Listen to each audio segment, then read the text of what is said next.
We are in a low growth world, except for, China, India, and a few other places. And your growth rate in Mexico is something we envy. We're at sort of 2%, you're at 4 or 5%, and so on. So what's this about? My feeling was that how do I really grow? Well, the answer normally is, let's grow the way we grew before. Which means that you had one or two strategies, and that's how you became successful. And you know what?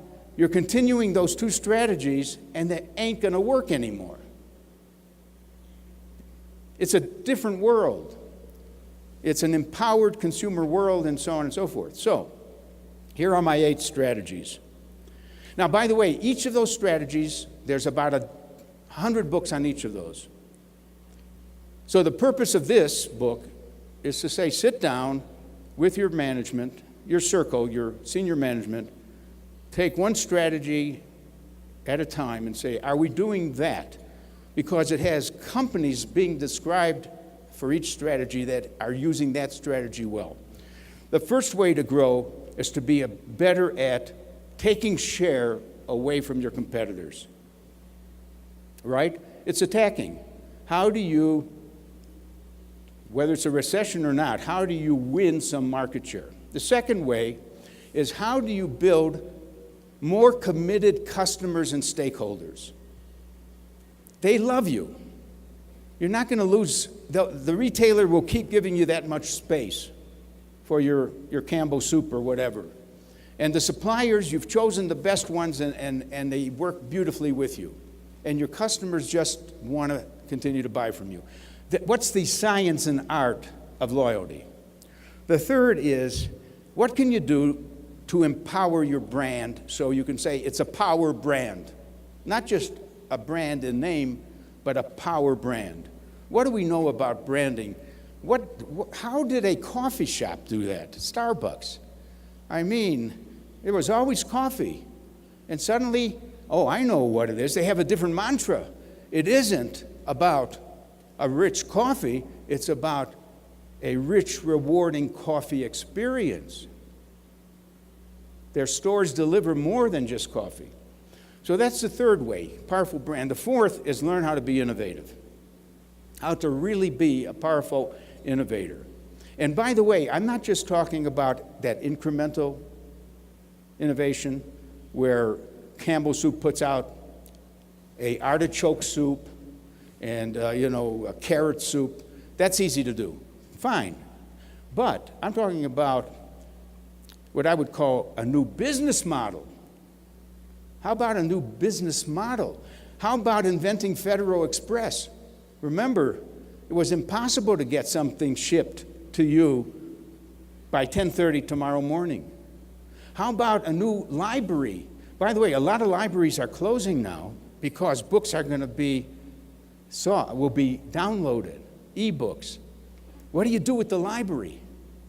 Well, I know of a city that's turning the library into a community center and resource centers with all kinds of video availabilities and advisors on how to put together photos. And you understand, we need new business models. The bookstore is a brand new idea. The idea of having coffee at the bookstore, hearing lectures at night, being open from 9 in the morning to 11 at night, 7 days a week. So business model innovation, to me, is where you should be working. And then there's also marketing innovation. Marketing innovation. Do you know, what about Groupon? I'm sure in Mexico you have not coupons, but also Groupon, a whole new way of marketing. So that's a chapter. How do you manage innovation? How do you become an innovative firm? Then I moved to the idea of internationalizing, where the theme is, you want to grow? Go to where the growth is. Don't stay in a low growth area. Go to where they grow. Now, it may be too late to go to China, where there's faster growth. Maybe you should go to Cambodia Vietnam. But go to where the growth is. Then the next idea is, well, there's another way to grow. Just acquire another firm. Acquisitions, mergers, joint alliances. By the way, if you study a company like Hewlett-Packard, you'd find that they've acquired about some hundreds of companies over their history. Be very careful of acquisition. Half of the acquisitions are disasters. Sometimes they're ego trips. So I have to tell in that chapter what it takes to do acquisition smartly. And then what about growing by building a outstanding reputation for social responsibility? When your competitors are sort of indifferent or average at giving and caring about the planet, you stand out by going thoroughly green and so on, getting your costs down in the process as well, but showing that you care about the triple bottom line: people, planet, and profits, not just profits. And the last one is, government will always be spending money, our money, on things like better roads, airports, and bridges and so on. So why don't you know there's always money being spent there? How about you becoming good at working with government and with what we call public-private partnerships? This is a new rage.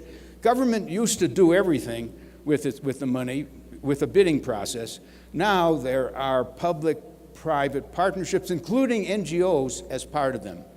And there's a lot of growth from there. So I'm not saying this to sell my book. I'm just saying that there's two themes. One is make sure you defend your business, which Calkins talks about. And then, if you have the energy, grow your business.